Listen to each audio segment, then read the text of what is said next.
So in the last two videos we talked about carbohydrates and fats. If you missed either of those, I'll put the links in the comments below. Today we're going to talk about protein.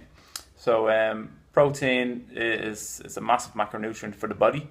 When you hear anyone talking about cells or enzymes or amino acids or peptides, or it's all proteins. The whole science behind what your body does with it and all, it's nice to know stuff, but for most general population, all you want to know is what is it, why do we need it, where can we get it from, and how much. So why you need it is basically for what I said. A lot of it comes down to cells. Like, so you have whatever 3 trillion cells in your body. A lot of their makeup and function is down to basically proteins. So your body requires a hell of a lot of protein for regeneration, rejuvenation of your cells, for repair, like for the function of your cells, and then the cofactors, your body uses like proteins to transport other vitamins and nutrients and minerals and all around the body as well. So we have two categories for proteins. So you have what's known as complete protein or partial proteins. So complete proteins just means that they contain all 9 essential amino acids.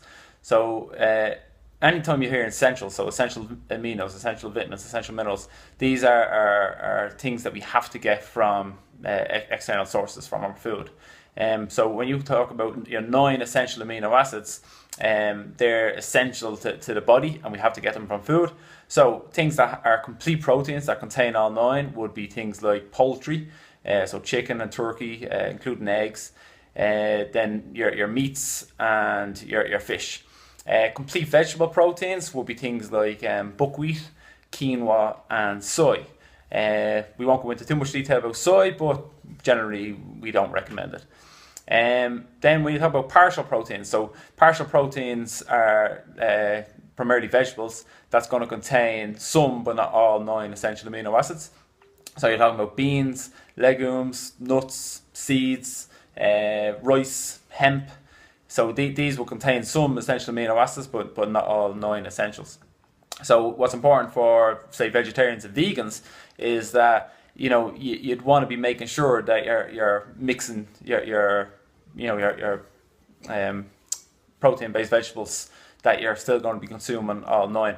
I've checked this myself in the past, that there's tons of resources online that can show you how to mix and match your veg to make sure you're hitting all essential amino acids. So we just, the biggest issue with most people is probably not getting enough protein. So when we talked about carbohydrates, I'm sure a lot of you could relate to consuming probably way too much grains, like our wheat-based products, too much sugars, and most of that is just down to energy. Now, as I said in the video, we need a certain amount of energy for function and for exercise, but you're probably consuming way too much energy and probably not even anywhere close to enough proteins. So how much protein? Good chances are that the recommendations that I'd give, most people aren't going to get it just solely through food. But even if you were to up your protein intake, it's still going to be better than probably what you're doing at the moment. Generally, rule of thumb, there was loads of studies done. I think the average has come between 1.7 to 2.2 grams per kilo of body weight. So we round it off to 2 grams per kilo. If you weigh 80 kilos, you should be consuming at, let's say, roughly 120 grams of protein. Or 160 grams of protein, sorry. So 160 grams of protein through food is quite hard to hit, because if you were having, let's say, just take chicken for instance, if you were hitting, say, 2 chicken fillets weighing about 100 grams each, so 2 standard sized chicken fillets, you're looking at possibly close to about 40 grams of protein. So if you were having 2 chicken fillets for breakfast, lunch, and dinner, you're still only hitting 120 grams of protein. You throw in some of the veg we just listed, and you might throw in some nuts as snacks, but you're still going to probably fall short of the 160 gram target. So this is why supplements is a big issue. I tend to not talk to supplements about supplements with clients until they have their food sorted. Like if you're telling me you're not getting enough protein, but yet you're not eating enough food in general or enough calories in general, and B, like you're not having protein with every meal, well then should you be looking at supplements yet, or should you be looking at trying to get more from your diet? So simple rules for I just love the a palm size portion of protein. So say for me, I'd aim for like 2 palm size portions, which again would be about 2 chicken fillets, 2 salmon darns, a decent size, piece of sirloin steak. Within that, you're going to be looking at about, say, 30 to 40 grams of protein.